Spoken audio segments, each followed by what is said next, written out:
पाकिस्तान के gas sector का circular debt जून 2025 तक 3.2 से 3.3 ट्रिलियन रुपए तक पहुंच गया है। हालांकि कॉस्ट के मुताबिक टैरिफ की वजह से प्रिंसिपल डेट 86 अरब रुपए कम हुई है, मगर लेट पेमेंट सरचार्ज 227 अरब रुपए बढ़ गए हैं। वैसे में IMF स्टॉक रिटायरमेंट की तजवीज़ देता है, जिसमें सेमी एनुअल टैरिफ हाइक्स, बर्वक नोटिफिकेशन और प्रोग्रेसिव प्राइसिंग शामिल हैं, ताकि RLNG कॉस्ट रिफ्लेक्ट करे और गरीब तबके महफूज रहें।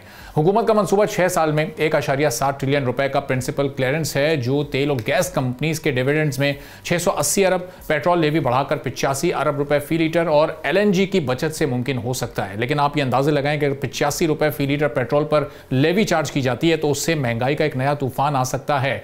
कॉस्ट गैप्स जो 1.5 ट्रिलियन है 2015 से 2018 तक फ्लैट टैरिफ और LNG की इसी मुद्दत में इंपोर्ट की वजह से ये सामने आया था। अब इसमें UFG के नुकसानात के साथ साथ सब्सिडीज जो कि 410 अरब रुपए बनती हैं, हाउस होल्ड या घरेलू इस्तेमाल के लिए दी गई। इसके अलावा पावर कंपनीज के कर्जे 848 अरब और लेट सरचार्जेस 546 अरब शामिल हैं। फिर SNGPL 1.8 ट्रिलियन और SSGC का 1.3 अरब का जो डेट है, उसमें टैरिफ डिफरेंशियल्स 805 अरब रुपए, ये सबसे एक बड़ा फिगर मौजूद है। रिटायरमेंट के मैकेनिज्म को हम देखें तो उससे हुकूमत की ग्रांट 680 अरब डिविडेंड से सप्लायर्स जैसे PPL और OGDCL के कर्जे अदा करने हैं, जो वापस डिविडेंड्स देते हैं और जिससे नेट में डेट भी कम होता है। अब ये एक बड़ा इस वक्त जो डेट है हुकूमत के लिए बड़ा चैलेंज है। पेट्रोलियम लेवी बढ़ा, क्या इसमें कमी लाई जा सकती है और इसको अर्ली रिटायर किया जा सकता है? इस पर हम बात करेंगे। शुजात फारूक साहब हेड ऑफ रिसर्च हैं पाइट के, हमारे साथ मौजूद हैं। अब शुजात साहब, ये जो डेट है इस वक्त ज़ाहिर है इसमें जो गैस का सर्कुलर डेट है, खासतौर पर गैस सेक्टर का, ये इसमें आवाम का क्या कसूर है जो हम ये देख रहे हैं कि अब इसको ख़त्म करने के लिए लेवी बढ़ाकर आवाम पर बोझ डाला जा रहा है? क्या इसके ऑल्टरनेट ज़राए मौजूद नहीं है? जी बहुत शुक्रिया जी। देखिए, ये सर्कुलर डेट पिछले तकरीबन 20-25 साल का इशू है, कोई आज का इशू नहीं है। और सर्कुलर डेट एक गवर्नमेंट की इनएफिशिएंसी को रिफ्लेक्ट करता है।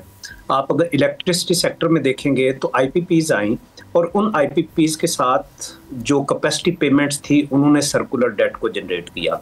सेकंड, अगर आप देखें तो जो कुछ हमारी गवर्नमेंट की इनएफिशिएंसीज होती हैं, जो गवर्नमेंट टू गवर्नमेंट पेमेंट होती हैं, वो भी सर्कुलर डेट को जनरेट करती हैं कि PSO ने बाहर से पेट्रोल मंगवाया है, आगे डिफरेंट गवर्नमेंट के इदारों को दिया गया और उन्होंने वो पेमेंट नहीं की है। जो थर्ड फैक्टर है वो आपकी सब्सिडीज है।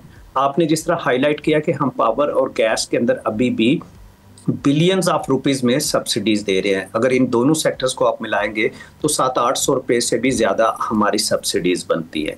और फिर जो चौथी चीज़ है वो गवर्नमेंट की इनएफिशिएंसीज हैं, क्योंकि अगर आप अच्छे कंट्रीज में देखें तो वहाँ पे डिस्ट्रीब्यूशन, चाहे ऑयल है चाहे गैस है, ये गवर्नमेंट की डोमेन नहीं है, प्राइवेट सेक्टर आता है और वो इसकी डिस्ट्रीब्यूशन करता है। लेकिन पाकिस्तान में अगर आप देखें तो स्पेशली गैस सेक्टर में सुई सदरन और सुई नादरन को देखें तो ये डिस्ट्रीब्यूशन में इन्वॉल्व है।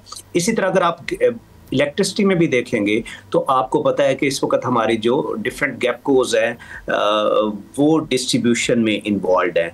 और अगर आप उनके क्यूमुलेटिव लॉसेस को सिर्फ देखें तो वो तकरीबन क्लोज टू 500 बिलियन रुपीस बनते हैं। तो मेरे ख्याल से ये मल्टीपल इनएफिशिएंसीज हैं कि जो इस सर्कुलर डेट को जनरेट करती हैं।